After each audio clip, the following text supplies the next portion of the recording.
Halo guys, apa kabar? Bagaimana sih trading Anda selama ini? Saya berharap sesuai harapan ya.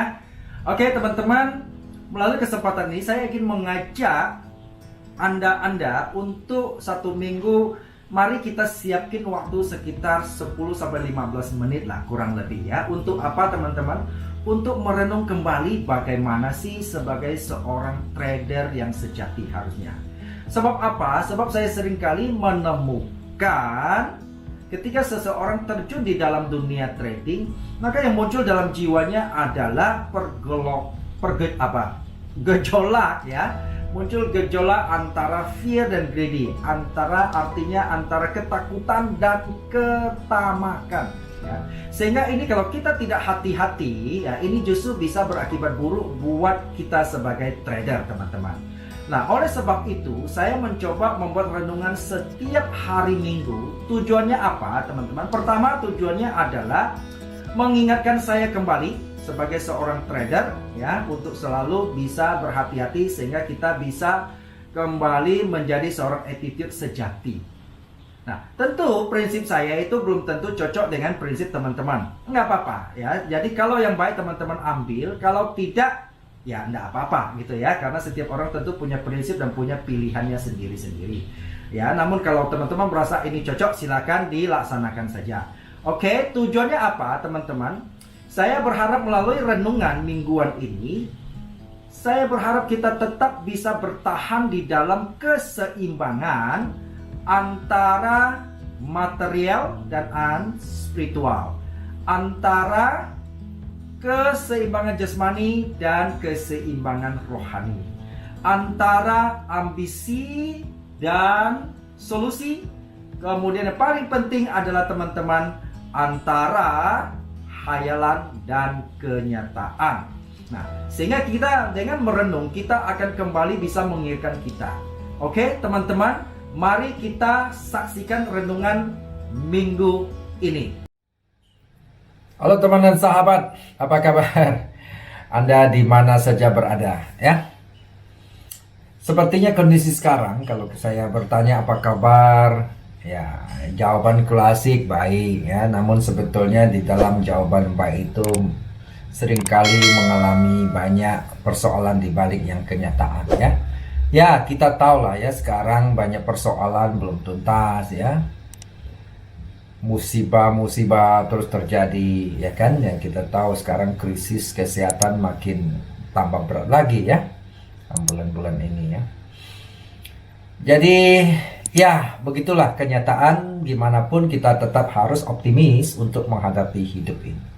Nah tentu bagaimana caranya, bahwa survei menunjukkan teman-teman supaya kita tetap eksis di dalam situasi seperti sekarang.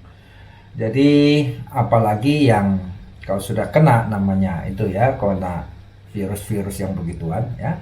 Nah, sekarang gelombang banyak lah, ada delta lah ya, macam-macam dan sebagainya. Namun semua itu kuncinya teman-teman adalah kita harus semangat ya, harus semangat. Oke teman-teman, kali ini saya akan menceritakan sebuah kesuksesan seorang anak muda di dalam seri kedua. Bagaimana caranya? Mari kita ikutin dan simak sampai habis cerita ini. Saudara pasti akan dapatkan sesuatu yang berarti. Oke? Baik. Jadi teman-teman begini. Survei juga menunjukkan bahwa imunitas kita itu bisa timbul, bisa muncul karena hati yang gembira dan tenang tentunya. Setuju ya? Nah, sehingga teman-teman, saya sempat kemarin itu karena melihat sana dengan ada teman-teman yang kena COVID, sini positif, sana positif gitu ya.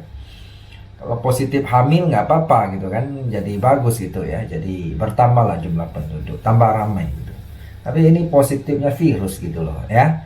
Jadi sehingga apa yang terjadi teman-teman, saya kan juga banyak terjun di dalam dunia edukasi gitu ya. Kadang ya pas kita ada kelas, habis itu kita mendengar sana sini, kita langsung muncul sebuah kegelisahan, ketakutan, dan saya malah rasanya kok sempat kayak tersesat gitu, sesak nafas gitu ya.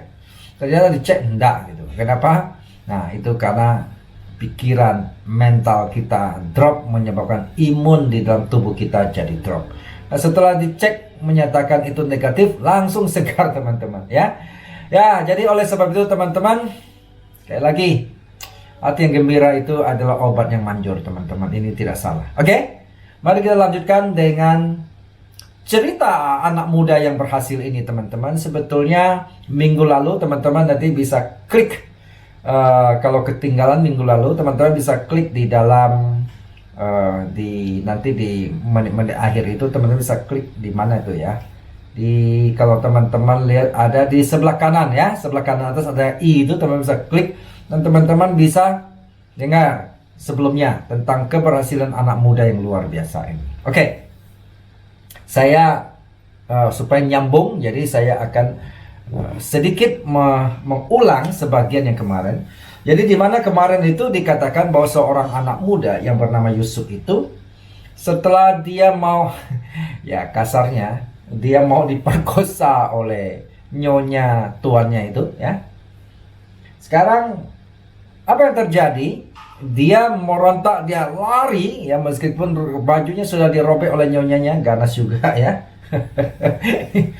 Ya, tapi Yusuf tetap tidak mau melayani oleh karena dia lebih pertama berintegritas kepada Tuhan juga kepada tuannya, yaitu sesama manusia. Ya, dengan kayak begini nih ya, jadi kepala jadi gatal ya. Oke, cerita lalu gimana? Teman-teman, ketika seseorang mempertahankan integritasnya, kejujurannya, seringkali bukan dapatkan hal yang baik. Kita sering lihat ya di sekitar kita ya, dalam hal perpolitikan kita juga ya. Justru orang berintegritas yang jujur terhadap rakyatnya, terhadap negaranya, justru mereka itu yang seringkali difitnah, di macam-macam. Nah, ini terjadi nih ya. Oke. Karena dia tidak mau melayani nyonya tuannya itu, karena dia merasa bertanggung jawab sama suaminya dan juga sama Tuhan tentunya. Lalu dia lari keluar ketika dia mau ditarik bajunya untuk masuk dalam kamar untuk tidur sama nyonyanya. Nah, apa yang terjadi setelah ditarik keluar? Nah, nyonyanya ini kan merasa ya dong kurang ajar nih, wibawanya hilang nih. Dia tahu siapa dia seorang budak gitu di sini ya. Saya ini kan orang besar gitu, masa saya mau dipermalukan begitu? Apa yang terjadi? Ternyata justru dia ambil pakaian yang Yusuf itu anak muda ini, dia mau fitnah dia teriak orang-orang di sekitar suruh tangkap itu Yusuf. Kemudian dia sorenya dia lapor kepada suaminya yang tadinya sangat percaya sama Yusuf. Dia mengatakan bahwa orang kau bawa ke sini itu dia ingin perkosa saya. Hebat ya. Luar biasa ya. Dan ini bajunya katanya. Sangat masuk akal karena zaman dulu kan gak ada CCTV, gak ada apa. Sekarang dengan banyak CCTV di jalan di mana-mana pun orang tetap bisa berbohong demi kepentingannya. Oke? Nah, lalu kemudian singkat kata Yusuf ini ditangkap oleh tuannya, dimasukin kemana? Untung gak dibunuh loh ya. Budak padahal itu gak ada hak hidup. Dia masukin dalam penjara. Lalu dikatakan masukin dalam penjara yang bertahanan dan tahanan politik. Wah, berarti Yusuf itu oleh tuannya itu sebenarnya sangat sayang sama dia. Dan saya percaya mungkin tuannya juga nggak percaya sepenuhnya apa yang katakan istrinya. Sehingga udah, daripada malu, udah Yusuf tetap ditahan di tempat tahanan politik raja-raja. Oke, lalu saya baca apa yang terjadi ketika di dalam penjara. Nih, selalu ada perkataan yang menarik. Tetapi Tuhan menyertai Yusuf dan melimpahkan kasih setianya kepadanya dan membuat Yusuf kesayangan bagi kepala penjara itu. Wih, kita lihat ya. Tadi ketika budak ditaruh di tempat Potifar sangat menyayangi dia karena apa? Tuhan menyertai dia. Sekarang diulang lagi. Ketika ditaruh dalam penjara dan dikatakan Tuhan menyertai dia. Lalu dia menjadi kesayangan bagi kepala penjara. Nah, ketika ditaruh ini sekarang Yusuf justru bukan mendapat kesulitan, tapi sama. Dia juga disayang oleh siapa? Oleh kepala penjara. Luar biasa. Sehingga berarti Yusuf pasti tidak disiksa atau tidak dibully. Ya, hebat. Lalu, sebab itu kepala penjara mempercayakan semua tahanan dalam penjara itu kepada Yusuf. dan segala pekerjaan yang harus dilakukan di situ dialah yang mengaturnya. Akhirnya malah Yusuf diangkat sebagai mengurus itu, menjadi bos itu di penjara itu, ya, luar biasa ya. Dan kepala penjara itu tidak mencampuri segala yang dipercayakan kepada Yusuf. Kenapa bisa demikian? Karena Tuhan menyertai dia, dan apa yang dikerjakan dibuat Tuhan berhasil. Ini penting sekali teman-teman ya. Keberhasilan kita ya, semua itu kalau hanya mengandalkan kekuatan diri sendiri, maka seringkali yang terjadi adalah mengecewakan. Kadang-kadang di awal terdengar dan terlihat indah ya, tapi di belakangnya jadi sengsara. Tapi kita melihat si pemuda ini ya, si Yusuf yang luar biasa ini, dia ketika dia boleh difitnah ya, orang lain boleh mau fitnah dia, tapi Tuhan terus mengangkat dia. Ditaruh penjara silakan, karena Tuhan ada di sana. Lalu Tuhan menyertai dia, sehingga dia menjadi kesayangan dan disenangi oleh siapapun di sekitar dia. Saya percaya teman-teman, pasti bukan hanya tuan atau kepala penjara yang senang sama dia. Pasti tahanan-tahanan lain juga pasti senang sama dia. Oleh karena apa teman-teman, kalau tidak senang sama dia, emang gampang itu, lu mau jadi pemimpin gue ya. Itu kan yang taruh di situ itu kan orang-orang jahat, sadis semua, ya kan? Nah, oleh karena Tuhan menyertai dia, dia disenangi. Oke, mereka pun senang, oke lah, karena apa yang mungkin yang diajak kerjakan pasti berhasil karena Tuhan bersama-sama dengan dia. Ini yang luar biasa teman-teman. Jadi ketika kita mengaku kita dekat sama Tuhan, kita harus memiliki integritas pertama, kedua sama Tuhan, yang kedua kita harus punya integritas juga dan tanggung jawab kita kepada manusia, ya. Dan masalahnya selama ini kita sering mendengar ada orang teriak-teriak atas nama Tuhan, tapi bukan menyenangkan hati orang, tapi malah jadi ketakutan bagi orang lain gitu loh, ya. Nah, ini persoalan yang perlu kita introspeksi sebenarnya. Benar gak kita karakter kita itu yang kita lakukan itu adalah mewakili Tuhan dan Tuhan senang dengan karakter kita. Jangan sampai kita hanya GR saja gitu loh ya. Nah, itu teman-teman. Jadi pertama itu tandanya ya, itu adalah hasilnya orang yang mengaku setia dan percaya sama Tuhan. Hidupnya pertama, dia pasti akan bermanfaat untuk orang lain, karena seringkali kita mendengar istilah menjadi saluran berkat orang lain. Maka tadi dikatakan dia akan meringankan kepala penjara itu. Kenapa? Karena ada Yusuf, ya. Apa yang Yusuf kerjakan mungkin selama inilah yang dikerjakan oleh kepala penjara, tapi karena Yusuf ada di situ, maka penjara ini pasti menjadi lebih santai dan lebih nyaman hidupnya. Nah, itu sebabnya, ya. Karena berkali-kali di situ dikatakan Tuhan menyertai anak muda ini, Yusuf. Teman-teman yang masih muda, Anda mau muda, mau tua, Anda mau berhasil di dalam segala hal, mau Tuhan menyertai itu, pertama Anda harus setia sama Tuhan.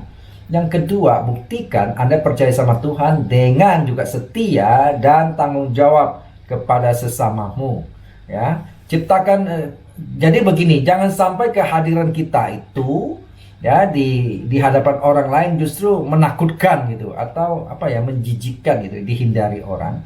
Jadi marilah kita menjadi orang yang mengaku percaya sama Tuhan, lalu kita selain disenang oleh Tuhan tentunya, kita tentunya harusnya bisa menyenangkan orang-orang yang bersama-sama dengan kita.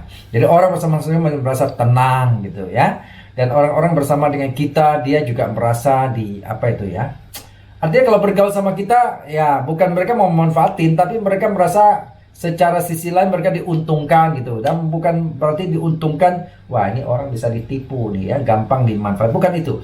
Tetapi ketika seseorang mendekati sama kita, dia merasa tenang, senang gitu. Oleh karena dia tahu bahwa kita tidak akan macam-macam sama dia.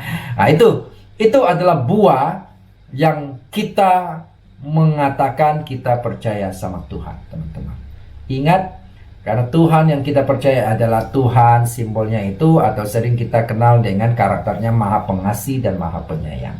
Tuhan yang kita kenal itu bukan sadis gitu loh ya. Pokoknya ketemu orang benci gitu loh. Nah ya, Tuhan yang kita percaya itu ada Tuhan yang mencintai kita ya. Dia mengharapkan kita itu mewakili karakteristik dari Dia, dan kita pun bisa mencintai, mengasihi sesama kita tentunya. Oke, teman-teman, Semoga wisdom minggu ini bisa kita renungkan dan kita boleh menjadi berkah ya, atau berkat bagi orang di sekitar kita. Amin. Salam sukses dan salam wisdom.